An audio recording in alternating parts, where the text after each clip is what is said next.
Tonight, as we know, is a welcome celebration of unsung heroes from all sectors within our community. It is a celebration of Muslim businesses, Muslim entrepreneurs, Muslim community activists and Muslim charities. Although we are taking steps in the right direction, I think sometimes it's good just to pause and ask ourselves a question. What do we as a Muslim community want to achieve? I've spoken to many people about this. What is it that we are trying to achieve as a Muslim community? And sometimes I'm given the answer tolerance, sometimes acceptance. Sometimes people are coming up to me and saying that all we want to do is avoid discrimination and be treated equally. Each of these elements is really important. But there's something missing there. It isn't often linked to our very identity of being Muslim. It isn't often linked with Islam. What makes us distinct as Muslims is having a connection, a relationship, a commitment to Allah. Not only do we want this for ourselves, but we want this for others too. I mean, nobody wants anyone to have a bad eternity. If I was to say that someone's eternity within the UK begins every 60 seconds, how would that make us all feel? What should we feel? I believe it was because of this that the prophets had such love and intensity in the work that they did. I firmly believe that the prophets did what they did because they knew this as a reality. I think this love and intensity is something that we need today. I think that this love and intensity needs to be focused around the 5 pillars, focusing on establishing the premise of the faith. And what are those? An active testimony of faith, the prayer, Zakat, Ramadan, and Hajj. Once we have these pillars in place, we will benefit from countless blessings, including success in this world. After all, this is a promise from our Creator. I believe, and I firmly believe this, and the National Zakat Foundation believe this, our vision for Muslims within the United Kingdom should be for Islam to flourish as a source of prosperity and harmony for all. But before I explore that, what I wanted to do was just have a quick look at how our community currently fares. And I think it's very interesting that on every indicator that shows the well-being of a community, Muslims fall below the national average, whether it comes to poverty, social mobility, health, education, crime. And we don't even consider how our community is often perceived. And we're doing very little sometimes to redress the balance of this, which is perhaps what we should be doing as Muslims, because we are God's representatives on earth. There are also strong indications that more Muslims are actually leaving Islam. And we often hear that Islam is the fastest growing religion, so we're kind of like, how does this work? Well, there is one metric within the United Kingdom which we score above national average, which is our high birth rate. And when we look at all of these factors, we can kind of like look at a community and think, where is it? Are we on the rise? Are we on the decline? Whereabouts are we? And placing ourselves using this. I think to drive home the point, I think I just want to quickly allude to these 3 quick statistics. 50% of the Muslim households live in poverty compared to 18% of the entire population. Secondly, the National Equality Panel found median net worth for Muslims to be £42,000.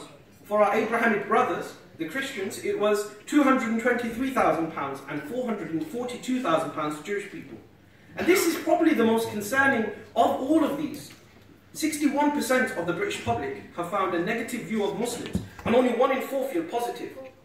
The picture I have come today isn't to paint a bleak picture. What I wanted to do was to say that actually, when we look at where we are as a community, why would we be anywhere else? Have we really invested within our communities to deal with these issues? If this is what the prophets would have done if they had been here today. One of my teachers once said, and he said this actually on Sunday, so it's kind of like just fitted well in when I was listening to him. He said, the people will be in good shape spiritually, societally, so long as the treasury is in good shape. And I found that to be very profound. He wasn't just leaving it to something beyond this world. He was saying, well, actually, there are things that we need to put in place and do. Zakat for me is a foundation of the religion. As a primary principle of the religion, it has to have a divine objective to fulfill on earth. The purpose of zakat, the ultimate purpose of zakat, is to uphold belief in Allah by removing barriers. Zakat deals with poverty and the promotion of Islam. The Quran speaks of 8 categories of eligible people in Surah Tawbah. These categories can be grouped into 2. Those targeted at individuals and those at community. Poverty, economic empowerment, removing constraints, alleviating debt, helping those who are stranded, like we saw in Grenfell, right here in the United Kingdom, are all centered around the individual. Whilst diplomacy and protecting Islam are more communal responsibilities. Now I'm aware, you're probably thinking to yourselves, some of you may have heard this kind of a narrative about zakah, and some of you will have thought, no, actually zakah is just about poverty. Well, I think this is about fulfilling our individual obligation. As Muslims within the United Kingdom, we need to come together. And I think that when you look at our relationship with zakat at the moment, our relationship with zakat is based upon fulfilling our individual obligation, purifying our wealth, doing what is required from us, none of which is incidentally wrong. We all try to pay our zakat correctly. And at the National Zakat Foundation, we help many people do this. However, once we begin to engage with zakat based upon its purpose, to uphold belief in Allah, we can see the reason, the importance, the urgency. Because the urgency is this: we need to secure, or we want to secure as a community, Islam for our future generations. So I suppose people are asking, who will collect our zakat and do this? Well, being from the National Zakat Foundation, I can say that I am humble enough to say that alhamdulillah, we are happy and able, inshallah, to do this. What makes us able to make this claim that we're able to do this? For 6 years, we have worked on a journey with zakat, understanding its role, its purposes, working with scholars from across the world to develop research.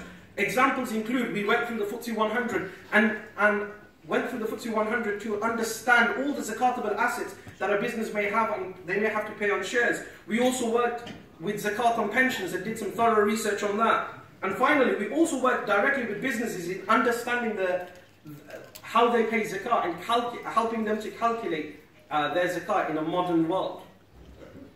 When it comes to the distribution of zakat, we work with the referral agency. Alhamdulillah, we have people from the Grenfell Muslim group here, association here, and we did work with them.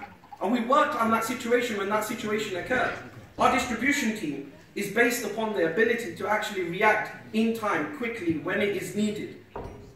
And our staff are trained and have welfare, housing and counselling experience to identify what is needed on a communal perspective. Right? It's really easy saying that we're going to do things around the community, but how do you do that? Well, we have a small team dedicated to research, learning and understanding where to make interventions, ensuring we spend zakat effectively. Over the last 6 years, we have distributed over £8 million worth of zakat to 8,000 cases. This year, we expect to distribute £4 million worth of zakat. 75% of this £4 million will be spent on those individual cases, helping to alleviate poverty. But not only do we alleviate poverty, we try to ensure that we can empower individuals so that they can become self-sustaining. From a communal perspective, what are we doing? Well, we're going to be spending 15% on this, on our community development, which has 4 categories. Social cohesion, which funds initiatives that will significantly change perceptions towards Islam. Islamic scholarship, providing funding to assist with maintenance, further education and research. Religious literacy, working with the religious literacy of our young people so that Islam becomes contextually relevant for them. And finally, we will also help organizations to empower our community through representation to redress the imbalances that occur legally and on a policy level. The last 10%, for those who've done the quick maths reference that came before, the last 10% is spent in line with the 3rd category of zakat, the administrators of zakat. It is spent exclusively on specialist staff who are administering zakat. Our zakat distribution is also in line with Islamic legal requirements and is based on scholarly input. I think you will agree from what I've laid out today that This is the type of work that we need to be doing right here in the United Kingdom. I believe it is our collective responsibility to ensure that we fulfill the needs of Zakat here in the UK. Remember, at least 8 people in the UK have begun their eternal journey since I started. I call upon all those present to take part in the story of Islam in the UK through ensuring they pay their Zakat locally. We are seated at tables 5 and 6. If you want to come over and ask us any more questions. Jazakallah khair for your time. Assalamu alaikum wa rahmatullah.